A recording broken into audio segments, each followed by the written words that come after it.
serta Yusuf Warsim, Komisioner dari Kompolnas. Selamat petang Pak Yusuf, Pak Bambang, terima kasih sudah bergabung bersama kami di Kompas Petang.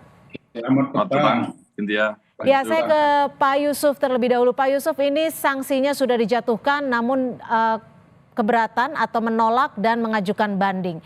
Menurut Anda, sanksi ini sudah tepatkah dan sudah memberikan rasa keadilankah bagi masyarakat Indonesia? Pertama, yang dilakukan oleh Polda Metro Jaya sudah responsif, bergerak cepat, menindak 5 oknum tersebut yang kemudian disidangkan dalam Komisi Kode Etik. Putusannya sudah kita dengarkan, pembacaannya 3 PTDH, 2 demosi. Sebenarnya normatif sesuai dengan Perpol nomor 7 tahun 2022, perbuatan mereka ini sebenarnya perbuatan berat. Semuanya berat.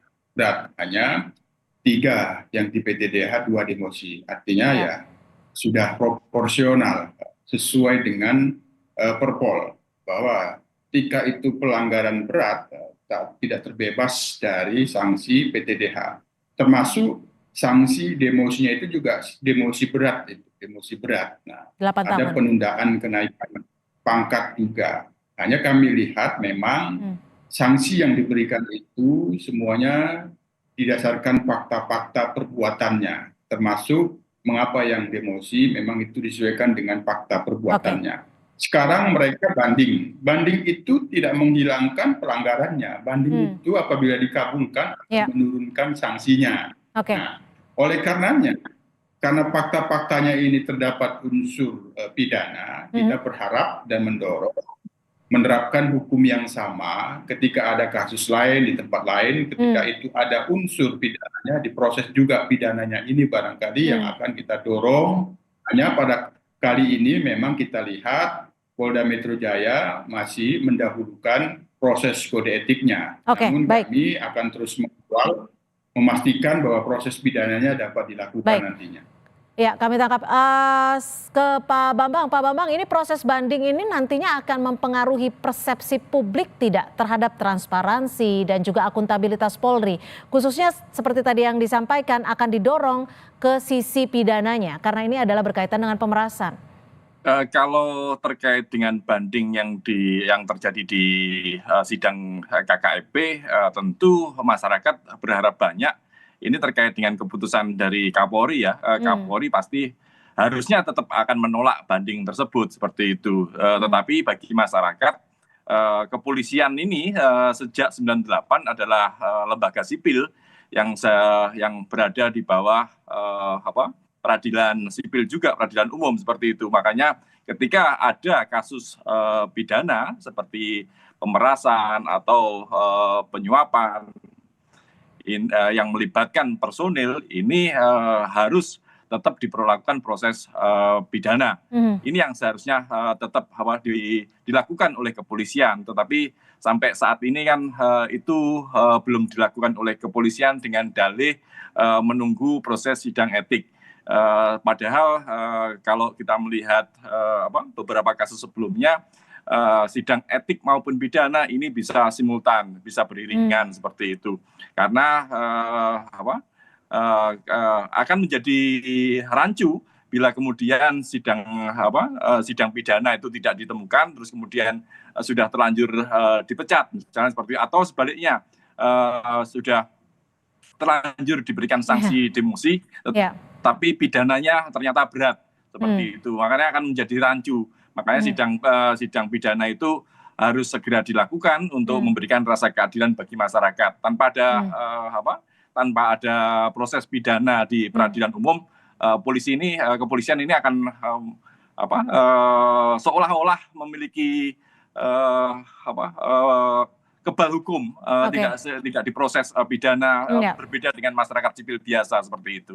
Kalau dari Kompolnas sendiri Pak Yusuf, ada tidak upaya yang khusus dilakukan untuk menelusuri kemungkinan adanya kelalaian pengawasan atau keterlibatan pihak lain dalam institusi Polri?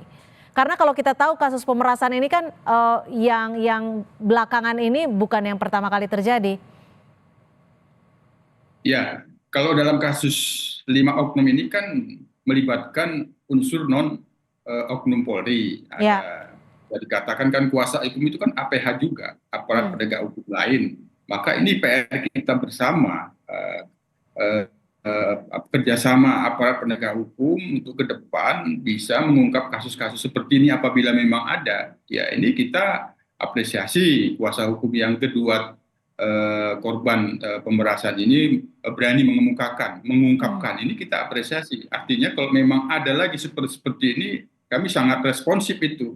Itu yang pertama. Yang kedua tentu ini terkait dengan pengawasan.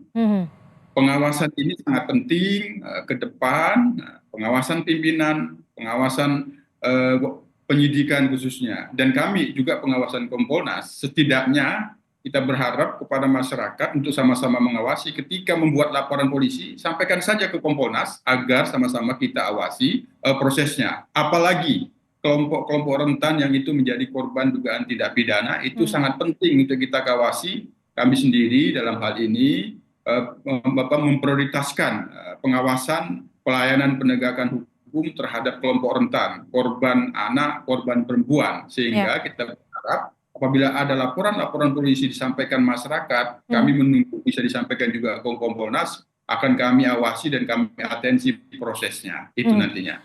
Pak Bambang, hal yang demikian bisa terjadi lagi. Ya, Pak Bambang, kita tahu bahwa Presiden Prabowo Subianto beberapa waktu lalu sempat menyebutkan ciri khas negara gagal adalah tentara dan polisi yang gagal. Bisa dikatakan secara luas bahwa apa yang terjadi saat ini di Polri dengan melakukan pemerasan terhadap tersangka pembunuhan ini adalah bagian dari kegagalan Polri? Ya,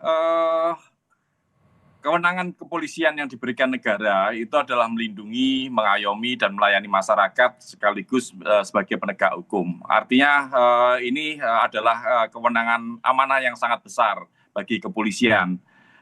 Dalam penegakan hukum ini sesuai dengan kesepakatan bernegara kita, tentu semuanya harus tunduk di bawah hukum. Ketika kepolisian sebagai aparat penegak hukum gagal melindungi, mengayomi masyarakat, bahkan mencederai rasa keadilan masyarakat, inilah indikasi bahwa negara salah yang seperti disampaikan oleh Presiden ada negara gagal. Artinya negara sudah tidak mampu melindungi dan mengayomi masyarakat. Makanya dalam kasus pemerasan ini equality before the law itu harus tetap dijunjung tinggi dengan melakukan proses pada semua orang yang terlibat dalam tindak pidana, tidak terkecuali oleh anggota kepolisian. Makanya proses pidana tadi seperti disampaikan Pak Yusuf, ini harus didorong. Kepolisian jangan ragu-ragu untuk melakukan proses pidana bagi personilnya. Bila tidak, ini lagi-lagi akan menjadi salah satu ciri negara gagal dan akan semakin menurunkan kepercayaan masyarakat kepada kepolisian seperti itu.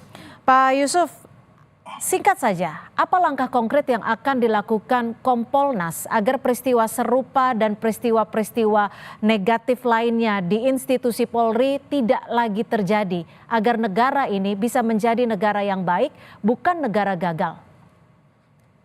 Apa yang menjadi komitmen di dalam penegakan hukum oleh Polri itu, penegakan hukum yang beretika itu benar-benar dijunjung tinggi, dan bagaimana konsistensi pelaksanaannya itu memerlukan penguatan pengawasan melekat oleh pimpinan, pengawasan penyidikan, dan juga kami akan terus mengoptimalkan pengawasan Kompolnas terhadap proses penanganan laporan polisi, penyelidikan dan penyidikan itu terus akan kita optimalkan.